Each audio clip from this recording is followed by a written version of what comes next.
यामिनी तुरंत डायना से पूछ पड़ती है, कौन है वो काला साया डायना? सब लोग डायना की तरफ एकटक देखने लग जाते हैं। हर कोई बेसब्री से जानना चाहता था कि आखिर वो काला साया कौन था। डायना अपने दिल पर पत्थर रखते हुए हिचकिचाहट के साथ जवाब देती है, वो काला साया कोई और नहीं बल्कि अनुराग अंकल है। जैसे ही डायना ये बात बोलती है, सबके होश उड़ जाते हैं युग को छोड़कर। वहां पर क्या चल रहा था, युग का उन सब चीजों पर जरा सा भी ध्यान नहीं था। वो तो बस उस लॉकेट के अंदर देखे जा रहा था। उसका पूरा ध्यान लॉकेट के ऊपर था। कछुआ डायना की बात सुनकर हैरानी के साथ उससे कहता है, डायना तुम होश में तो हो ना, या फिर तुम्हारा दिमाग ठिकाने पर नहीं है? तुम्हें पता है ना तुम क्या बोल रही हो? डायना अपनी बात पर अडिग रहते हुए कहती है, हाँ कछुआ, मुझे अच्छे से पता है कि मैं क्या बोल रही हूँ, और तो और मैं अपने पूरे होशो हवास में भी हूँ। वो काला साया कोई और नहीं बल्कि अनुराग अंकल ही है। कायर तुरंत डायना से बोल पड़ता है, डायना मुझे लगता है कि तुम्हें ना उस काले साए को समझने में कोई गलती हो रही है। उसने बस अनुराग अंकल का शरीर लिया है।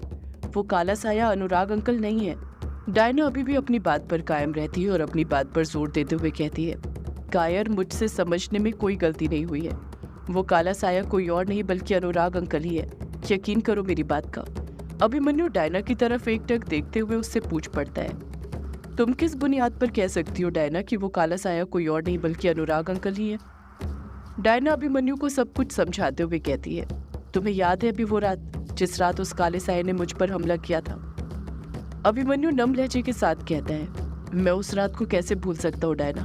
वो रात मेरी जिंदगी की सबसे काली रात थी। अगर उस रात तुम्हें कुछ हो जाता तो मैं। अभिमन्यु इसके आगे कुछ कहने वाला था, तभी वो खुद चुप हो जाता है। अभिमन्यु की ये बात कहते ही पलक उसकी तरफ मायूसी के साथ देखने लगी थी। डायना अभिमन्यु की तरफ देखते हुए उससे कहती है, तुम्हें पता है अभी उस रात उस काले साये ने मुझ पर क्यों हमला किया था? अभिमन्यु तुरंत पूछता है, क्यों किया था डायना? डायना अभिमन्यु के सवाल का जवाब देते हुए कहती है, क्योंकि उसे ये लग रहा था कि मुझे पता चल गया है कि वो कौन है। डायना अपनी बात को आगे जारी रखते हुए उस रात के बारे में याद करते हुए कहती है, उस रात मैं जानबूझकर ग्रेवयार्ड कोठी के अंदर रुकी थी और तुम सबको मैंने बाहर जाने दिया था। अभिमन्यु अपनी दोनों भवें ऊपर उठाते हुए डायना से कहता है, तुम जानबूझकर ग्रेवयार्ड कोठी में रुकी थी, पर क्यों डायना?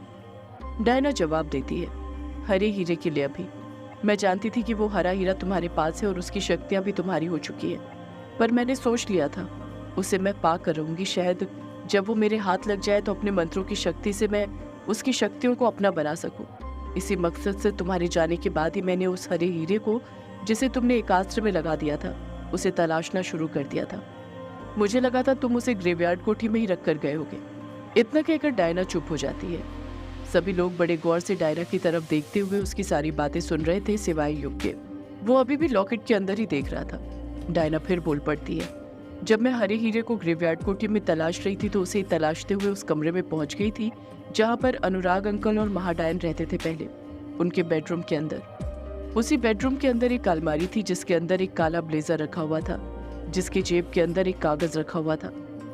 चटर्जी हड़बड़ाहट के साथ डायना से पूछ पड़ता है, कैसा कागज डायना?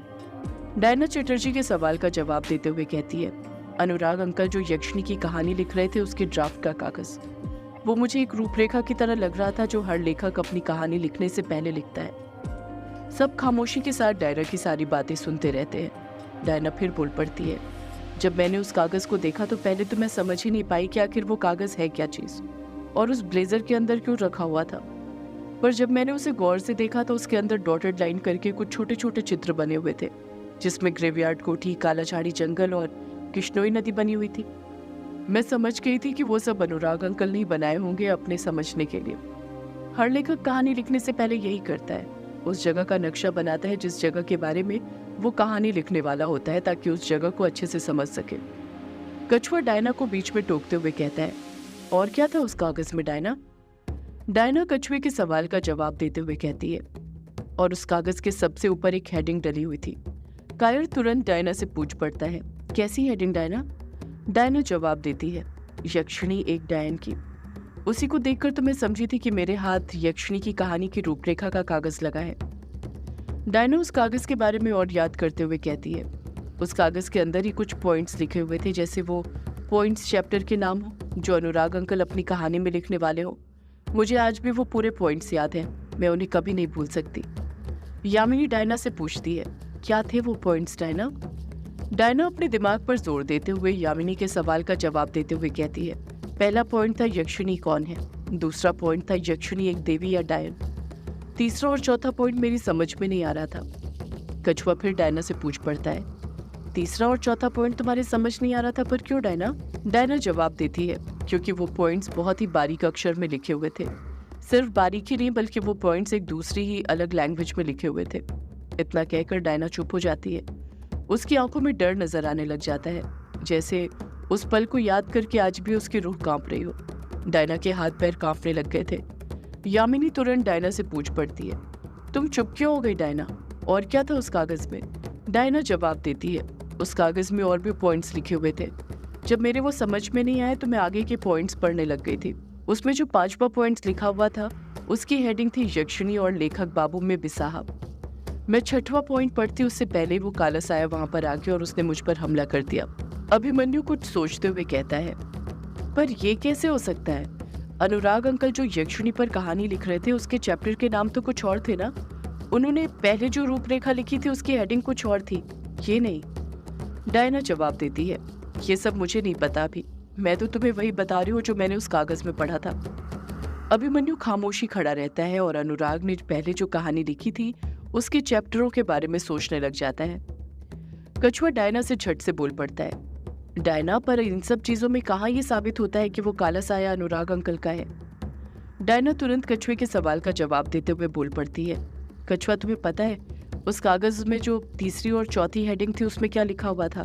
कछुआ डायना पर चिढ़ते हुए कहता है, मुझे कैसे पता होगा डायना, वो कागज तो तुमने पढ़ा था ना, और तुमने अभी बताया कि वो 2 पॉइंट्स दूसरी भाषा में लिखे हुए थे। डायना जवाब देती है, कछुआ, जब मैंने उस वक्त उन 2 पॉइंट्स को पढ़ा था तब तो मेरे समझ में नहीं आया था कि आखिर वो कौन सी भाषा लिखी हुई थी, पर मैं एक डायन हूँ और डायन की आंखों में एक बार किसी चीज की तस्वीर छप जाती है तो कभी नहीं मिटती है। उस कागज में क्या था, कौन सी भाषा किस तरह लिखी थी, मुझे सब याद है। जब मैं हवेली आई तो मैंने उस भाषा के बारे में पता किया और मुझे पता चला वो ब्राह्मी लिपि थी। कायर मुंह बनाते हुए कहता है, क्या कहा? ब्राह्मी लिपि? ये कौन सी लिपि है? डायना कायर के सवाल का जवाब देती उससे पहले अभिमन्यु बोल पड़ता है, ब्राह्मी लिपि एक प्राचीन भारतीय लिपि है जो ब्राह्मी स्क्रिप्ट के रूप में जानी जाती है। ये प्राचीन भारतीय भाषाओं को लिखने के लिए प्रयोग की जाती थी, जैसे कि संस्कृत और पाली। इसका उपयोग लगभग 5वीं शती ईसा पूर्व से शुरू हो गया था। इसकी मूल रूपरेखा वैदिक संहिताओं और बौद्ध धर्म ग्रंथों के साथ जुड़े ग्रंथों में पाई जाती है।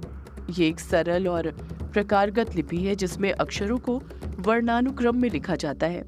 ब्राह्मी लिपि की प्रमुख विशेषताओं में से एक ये है कि ये द द्वारा बदली जा सकती है, जिससे वर्णों की विभिन्न रूपरेखाएं बनाई जा सकती है। इसी वजह से ब्राह्मी लिपि बहुत सारे आकारों और स्थितियों के साथ विकसित हुई। जैसे ही अभिमन्यु ये बात बोलता है, पलक झट से बोल पड़ती है, अभी तुम आखिर हो क्या चीज? इतनी सारी बातें कैसे याद रह जाती है तुम्हें, वो भी इतनी डिटेल्स के साथ? तुम्हें ब्राह्मी लिपि के बारे में कैसे पता चला? अभिमन्यु पलक की बात को काटते हुए कहता है, मुझे ब्राह्मी लिपि के बारे में कैसे पता चला ये जानना अभी उतना जरूरी नहीं है पलक, जितना ये जानना कि अनुराग अंकल ने उस कागज में ब्राह्मी लिपि में लिखा हुआ क्या था। अगली पल अभिमन्यु डायना से पूछ पड़ता है, बताओ डायना, उस कागज में क्या लिखा था अनुराग अंकल ने ब्राह्मी लिपि में? डायना अभिमन्यु के सवाल का जवाब देते हुए कहती है, उस तीसरे पॉइंट में भी एक हेडिंग लिखी हुई थी, यक्षिणी की कहानी की, और वो हेडिंग थी लेखक एक भक्षानर। जैसे ही डायना ये बात बोलती है, सबके मुंह खुले के खुले रह जाते हैं युग को छोड़कर। इस बात के बाद कोई भी डायना से कुछ बोल ही नहीं पाता है। कोई कुछ कहता उससे पहले ही डायना फिर बोल पड़ती है, उस तीसरे पॉइंट में सिर्फ हेडिंग ही नहीं लिखी हुई थी बल्कि ब्रैकेट में अनुराग अंकल का नाम भी लिखा हुआ था। डायना की ये बात बोलते ही कायर हैरानी के साथ खुद ब खुद बोल पड़ता है, क्या? डायना हामी भरते हुए कहती है, हाँ कायर, उसमें अनुराग अंकल का ही नाम लिखा हुआ था। कछुआ फिर बोल पड़ता है, तो इसमें क्या हो गया डायना, लिख दिया होगा अनुराग अंकल ने उस कागज में अपना नाम। आखिर वो एक लेखक है और लेखक अपने ड्राफ्ट में अपना नाम नहीं लिखेगा तो फिर किसका नाम लिखेगा? इस बात से कहां पर साबित हो जाता है कि वो काला साया अनुराग अंकल का ही है? डायना कछुए के सवालों का अच्छे से जवाब देते हुए बोल पड़ती है, कछुआ, पहले मुझे भी यही लगा था कि लिख दिया होगा अनुराग अंकल ने ऐसे ही अपना नाम, पर जब मैंने चौथा पॉइंट ब्राह्मी लिपि से हिंदी में ट्रांसलेट किया तो तुम्हें पता है उस चौथे पॉइंट में क्या लिखा हुआ था? कछुआ खामोशी के साथ खड़े होकर एकटक डायना को ही देखते रहता है, कुछ नहीं कहता है। पर कछुए की खामोशी ने डायना को बता दिया था कि वो बेकरारी के साथ जानना चाहता था कि आखिर उस कागज में चौथा पॉइंट में क्या लिखा हुआ था। डायना खुद ही बोल पड़ती है। उस कागज में चौथे पॉइंट में लिखा हुआ था, लेखक का प्यार एक महाडायन। और सिर्फ इतना ही नहीं लिखा था, उसमें भी एक ब्रैकेट बना हुआ था जिसके अंदर चित्रा आंटी यानी कि महाडायन का नाम लिखा हुआ था। इतना कहकर डायना चुप हो जाती है। जैसे ही डायना चुप होती है, सभी के मन बेचैन होने लग जाते हैं। सभी के अंदर एक खलबली मचनी शुरू हो जाती है। डायना एक बार फिर बोल पड़ती है, जब मैंने वहां पर महाडायन का नाम पढ़ा तो